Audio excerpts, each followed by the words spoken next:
മുഹറം മാസമാണല്ലോ ഇപ്പൊ. മുഹറം നോമ്പാണ് വരാൻ പോകുന്നത്. പിന്നെ ചൊവ്വാഴ്ചയും ബുധനാഴ്ചയല്ലേ 9ഉം 10ഉം. വളരെ ശ്രേഷ്ഠമായ 2 നോമ്പുകളാണ്. ഹബീബ് സല്ലല്ലാഹു അലൈഹി വസല്ലം തങ്ങൾ മദീനയിലെത്തി 10ന്റെ നോമ്പ് ആദ്യം വലിയ കാർക്കശ്യത്തോടെ നോറ്റിരുന്നു. റമളാൻ നോമ്പ് നിർബന്ധമാണ് മുമ്പ്.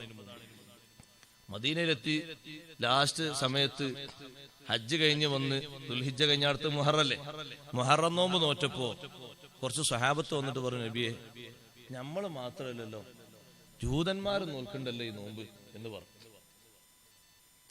10ന് നോമ്പ് നോറ്റപ്പോ അക്കൊല്ല 10 നോറ്റപ്പോ പറഞ്ഞു മറ്റൊരു നോൽക്കുന്നുണ്ട്. ഓല് നോൽക്കുന്നുണ്ടോ? എന്നാ ഇൻഷാ അല്ലാ ഓലോട് എതിരാകണം. അടുത്ത കൊല്ലം ഞാൻ ഹയാത്തിലുണ്ടെങ്കിൽ ഞാൻ 9ഉം കൂടി നോൽക്കും. അത് നബി സല്ലല്ലാഹു അലൈഹി വസല്ലം തങ്ങൾ താല്പര്യം വെച്ച് നമ്മളെ ഏൽപ്പിച്ചൊരു സുന്നത്താണ്. അപ്പൊ തങ്ങളെ ആ ഒരു താല്പര്യം നമ്മൾ നിർവഹിക്കുക എന്നതും കൂടി 9ന്റെ നോമ്പ് നോൽക്കുന്നതിലുണ്ട്.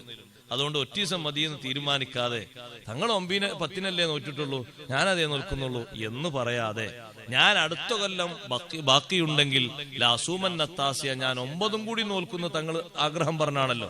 നമ്മൾ നോൽക്കുന്നതിലൂടെ വലിയൊരു അമല് ചെയ്യുന്നത് തങ്ങളെ ആഗ്രഹത്തെ നമ്മൾ പിന്താങ്ങി നടപ്പിലാക്കും കൂടി ചെയ്യുകയാണ്. 9ഉം 10ഉം 2 ദിവസത്തെ നോമ്പും നോൽക്കണം. അള്ളാഹു തൗഫീഖ് നൽകുമാറാകട്ടെ. ശ്രേഷ്ഠമായ ദിനരാത്രങ്ങളാണ്.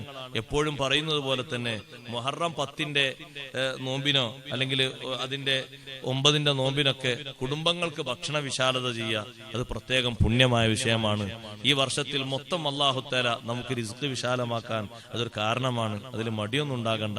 മക്കൾക്കും ഭാര്യമാർക്കും കുടുംബത്തിനൊക്കെ എല്ലാവരും ഇപ്പൊ സ്കൂളൊന്നും ഇല്ലാത്തതല്ലേ, എല്ലാവരും വീട്ടിൽ വിളിച്ചു, ഓന്റെ ഉസ്താദ് എല്ലാവരും കൂടി വന്നാൽ ഒരുപാട് ചെലവ്, ഒരു ദിവസമല്ലേ ഒരു ചെലവ്, എല്ലാവർക്കും കൂടി ഒരു ദിവസം ചെലവ് കൊടുത്താൽ ബാക്കിയുള്ള ദിവസമൊക്കെ അല്ലാഹു തആല നമ്മളെ റിസ്ക് മുട്ടിക്കാതെ തരികയാണെങ്കിൽ അതല്ലേ നല്ലത്. അപ്പൊ അതിനും കൂടിയുള്ള ഒരു സന്ദർഭമാണ് ഈ വരുന്ന മുഹറം 9ഉം 10ഉം. ദുഃഖസൂചകമായിട്ട് ഇസ്ലാമിൽ ഒന്നും കൽപ്പിക്കപ്പെട്ടിട്ടില്ല.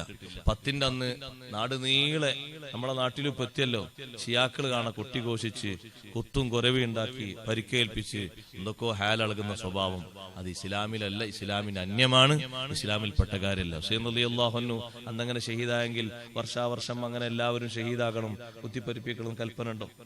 അങ്ങനല്ലല്ലോ. ദുഃഖസൂചകമായിട്ട് അങ്ങനെ നടപടി ഇസ്ലാമിലില്ല. അത് സുന്നത്തുണ്ട്. മുഹറം 30ന് നോമ്പൊരിക്കൽ സുന്നത്തുണ്ട്.